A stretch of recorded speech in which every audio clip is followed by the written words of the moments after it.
This occurred many years ago when I was just 15. I lived in a small Midwestern town back then, a place with very little crime, and I always felt safe, even when it was dark outside. My home was only a few blocks from downtown, and I often walked my bike there for a soda, some candy, or, on this specific evening, a pack of cigarettes. I know, I was far too young to be smoking, but that's just how it was. So I bought the cigarettes and started my walk back home. It was beginning to get dark by this time, but that didn't bother me. That feeling lasted until I crossed a street and a man stepped out from the shadows, starting to follow me. I wasn't scared yet, just aware that he was walking behind me and getting closer. I quickened my pace a bit, and so did he. Soon enough, he was only 3 or 4 steps back and asked if I could give him a cigarette. Being a naive kid who was taught to be polite, I gave him one. He then asked for a light, and I gave him that too. Then I hurriedly started walking away because this guy was beginning to make me feel very uncomfortable. He had long, greasy hair, and the way he looked at me made me uneasy. It felt like he was looking at a dinner plate, deciding what to eat first. So I was hurrying up the street, which was now going up a big hill, when I heard the guy's footsteps starting to run towards me. I was already slightly out of breath from walking fast up this hill, and I knew I wouldn't be able to outrun this guy, so I just kept walking and hoped he would jog right past me. The next thing I knew, the guy had grabbed me from behind, one arm around my waist, pinning both my arms, and the other around my neck. At this point, I wasn't scared. I was furious. Like, how dare he, you know? Realizing we were on a residential street, I told the guy I was going to start screaming my head off while I began stomping on his feet as hard as I could. He hesitated for a moment, then let me go and jogged further up the hill, disappearing behind a bush at the top. I crossed the street to walk on the opposite side of the bushes. He went behind and kept my eyes locked on those bushes all the way down the block. By this time, I was only another block from home, and I broke into a sprint, dashing home. Of course, I never told my parents about what happened, because I was afraid of getting in trouble for smoking, and that they wouldn't believe me. It turned out that several weeks later, this guy grabbed another girl and beat and assaulted her. I only found this out years later when I saw his picture in the paper. He was on trial for his crimes. I think it was his first attempt, and he got scared when I fought back. I'm so thankful that the fight response kicked in for me that night, and not the freeze response. I was a very, very lucky kid.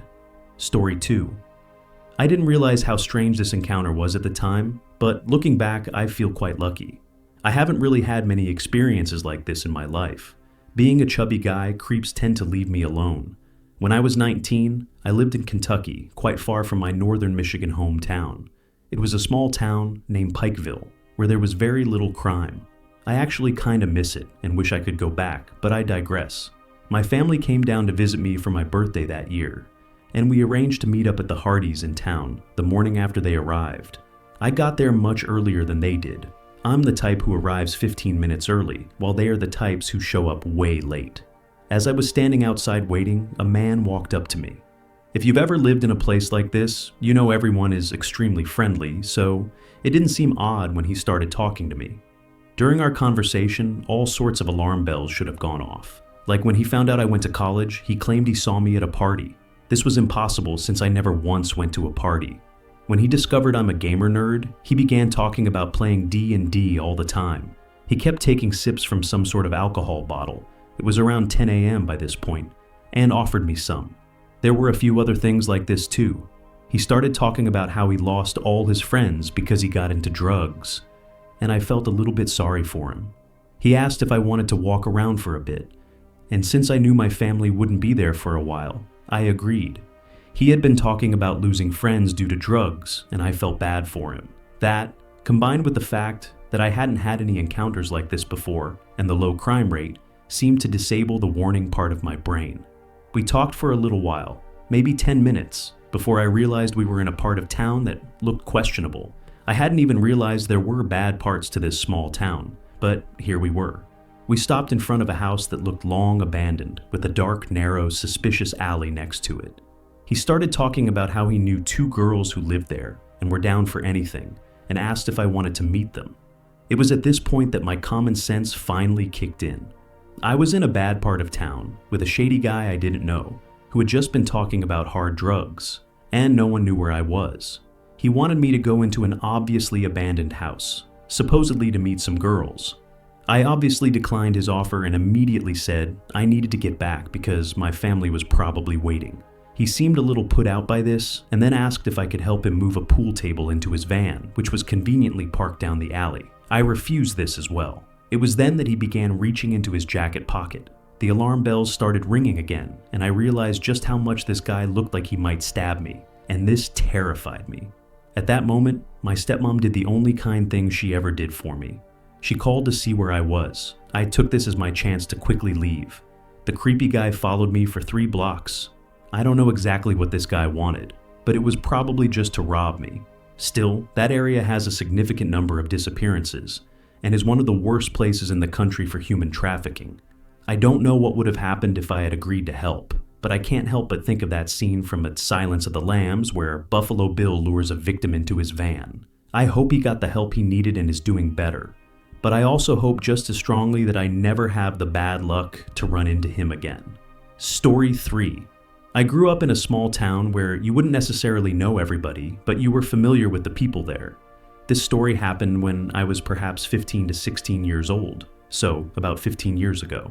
I was on my way to practice one Saturday morning when I noticed an older man standing on the corner ahead, staring at me. Being me, I smiled and waved at him as I passed. Back then, I smiled at everyone. Later, I stopped at that same corner, waiting to cross the street. The man came right up behind me, and I vaguely remember smelling him and feeling his breath on my neck. I was a bit uneasy, but I brushed it off as me overreacting. The light changed, and I continued on. And this man quickened his pace, walking behind me and mumbling something to get my attention. I must have looked terrified, because a woman began walking next to me, asking if I knew the man. I told her no, and she stayed in step with me, guiding me to the local grocery store we were passing in front of.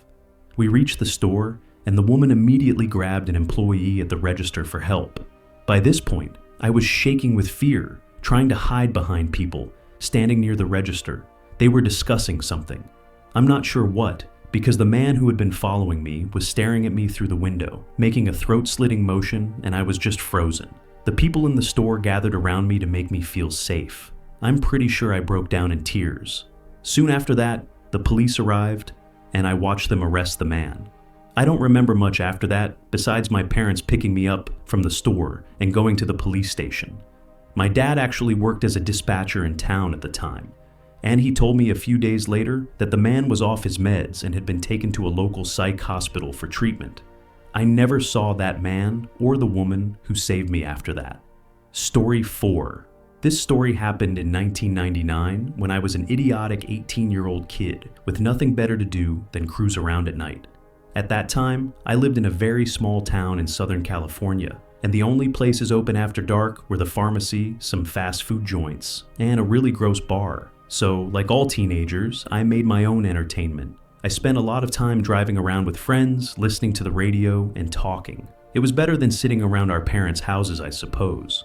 But after one particularly terrifying encounter that summer, I was perfectly content staying in our cozy, well-lit homes. One night, my friend Shauna and I decided to do our usual drive around the main part of town, behind the high school, and back to our houses via the freeway. We'd been driving for about an hour, and it was close to 11 p.m. when we decided on one last loop before calling it a night. Along the way, we noticed some guys in another car. I don't remember how many there were. At least 2, the driver and the passenger, but possibly more. We first noticed them at a red light stop in the lane to our left. The guy over there was checking me out, my friend said. I tried to act cool and pretended I was looking at the incredibly boring scenery. Oh wow, an abandoned gas station. I have to see this. Sure enough, the passenger in the car next to us was checking me out. I don't really remember what he looked like, but it was 1999, and this was a real white trash town, so probably like Fred Durst. Anyway, I gave him a smile, turned up our radio, and sped off as the light changed. The car stayed a normal distance behind us, and my friend kept looking over her shoulder, telling me to slow down so we could see if they were cute. I wasn't creeped out or anything. I just wasn't interested in playing flirt tag with some guy. So I kept my speed steady. By the time we reached the next light, they'd caught up and switched lanes, pulling up to the right of our car. The driver immediately gave her a "what's up" nod, and I could see their passengers leaning forward to look at us. Shauna gave them a little wave as the light changed and we took off. A few blocks later, I pulled up to a stop sign where you could either go straight or turn right. The other car, which had been a couple of car lengths behind us and to our left, sped up to catch us at the stop sign and jerk into the right-hand turn lane. They were slightly behind our car, but we could hear them shouting hello. My friend glanced back at the driver, who was leaning out his window, motioning loudly for us to follow them. Nope, that wasn't happening. Red light flirting was one thing, but neither of us was so desperate to meet boys that we'd follow them in a car late at night, especially when there was nowhere to even go. She waved goodbye and drove off, heading towards the freeway entrance. In my rearview mirror, I saw their car turn around from wherever they had been going and start catching up to us. I got onto the freeway, hoping they wouldn't follow, but they did. They stayed a few car lengths behind us, but kept switching lanes. Now, if this happened today, I'd have called the highway patrol, but back then, neither of us had one. And at this point, I wasn't certain we were in danger. But I knew something felt wrong. Their car continued to switch lanes behind us for a couple of miles, but didn't try to catch up.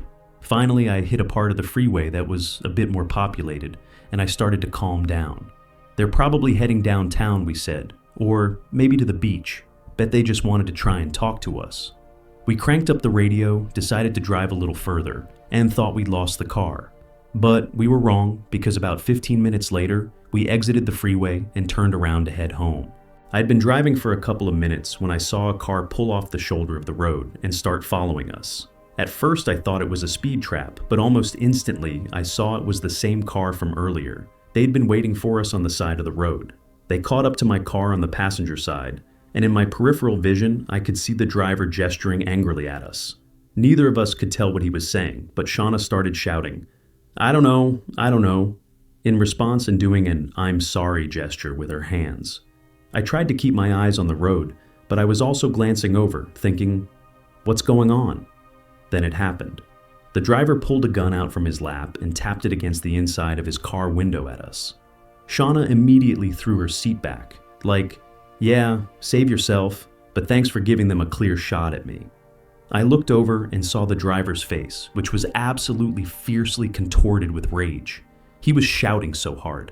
I remember seeing spit all over their window, which he was still tapping the gun against.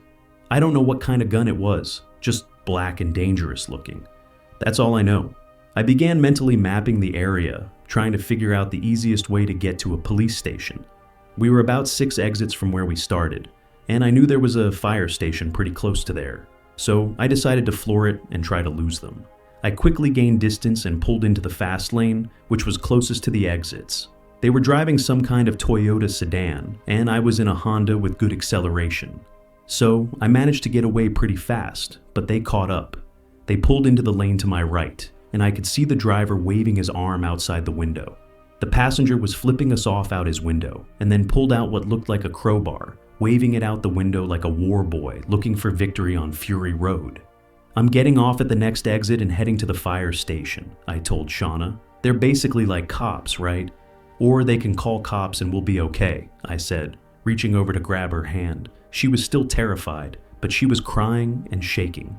Today, 20 years later, I'm the mom of a toddler, and I've still never felt the intense weight of responsibility I felt in that moment.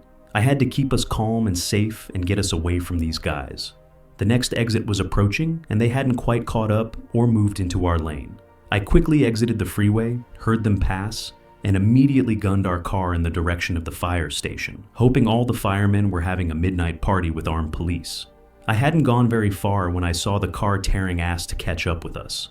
All I could think was that they must have flipped a U-turn on the freeway and driven the wrong way to double back to the exit, because nothing else made geographic sense. I ran a red light, hoping a hidden cop would pull me over, but no such luck. They were about a block or so behind us, with my eyes fixed on the rearview mirror. I drove as quickly as I could, hoping they were done trying to scare us and would back off. But instead, by sheer luck or karma or whatever you believe, the car either hit some debris in the road or simply lost control because they crashed into a mailbox on the sidewalk and stopped. I saw the driver get out as I was speeding away, and I swear I almost peed my pants with relief and gratitude. Now, before you comment that the gun was probably fake, let me tell you the rest of the story. As we were driving off, we heard an actual gunshot coming from their direction. I didn't look back, but Shauna sat up to look and said she saw the driver standing in front of their car, aiming the gun in our direction. I quickly turned towards the fire station and we heard another shot. I got to the fire station and for the second time that night, felt like some divine presence was watching over us. There were 3 police cruisers outside with cops standing around. I told you it was a small town. I pulled over, told them my story, and embarrassingly vomited halfway through. The cops were incredibly nice and immediately went to look for them. One stayed behind to get our full statements and made sure we were okay. I'll never ever forget what she said to me. You must have done some fine outrunning tonight, and I'm glad you finished the race in one piece. Here's the thing, they didn't catch the guys that night, and if they ever did, I never found out about it. They were driving a stolen car with stolen plates. We gave our statements and I kept my eye on the news for the next few months, but I never saw or heard about any similar reports. 20 years later, Shauna and I are still friends and often talk about that night. Neither of us have any theories about what their intention was, but I know it wasn't good. Story 5. I grew up in a small town, the kind where people don't really lock their doors. At least, they didn't used to. When I was about 14, I got a call to babysit for one of my regular clients who had 3 daughters. It was December, so lots of Christmas work parties were happening. I arrived and we went over the usual ground rules. She mentioned the TV upstairs was broken, so after I put the girls to bed, I should just head down there to watch TV. So after playing with the girls for a while, I sent them off to bed and went downstairs. I spent a few hours flipping through channels. It was about 1:30 a.m. I remember picking up the phone, though I can't recall who I was calling, maybe my mom or my sister, to let them know I'd be really late. But I heard the door open upstairs, which surprised me. The mom liked it when I babysat late nights, because she knew I was a night owl who could be there super late, like 3 in the morning, as long as she held the cab for me. It was a really small town, but I lived on the other side of it from where I was babysitting. As I headed upstairs, I heard someone stumble. So I picked up my pace to make sure she was okay, only to find 3 people I had never seen before. There was a clearly drunk woman lying in the doorway, and 2 guys. The guys looked as surprised to see me as I was them. I asked why they were there. The girls slurred that they were there for the party. I was confused and asked if they knew Helen, the mother. One of the guys looked me up and down, and I became even more uncomfortable with the whole situation. He asked if I was here alone. I remember not wanting to answer because all I could think about was the fact that there were 3 little girls sleeping in the house. I decided instead of answering him, I would simply state that there was no party here and that they needed to leave. The girl admitted she was there for the party. The guy who asked me the question took a step forward. I demanded this time that they leave, and we all heard the sound of a phone button being pushed. I had forgotten it was even in my hand, but it seemed to startle the guy who thought I pushed it on purpose. The guy quickly told the other guy they were leaving and helped the woman up. The moment they were outside, I slammed the door and locked it and quickly ran to the front window to watch them. They continued up the block, confirming they hadn't just mixed up the house numbers. The mom returned home 2 hours later and was confused why the door was locked. She was way too drunk. So I just told her it made me feel safe. I feel foolish for not telling someone, but they didn't really do anything anyway.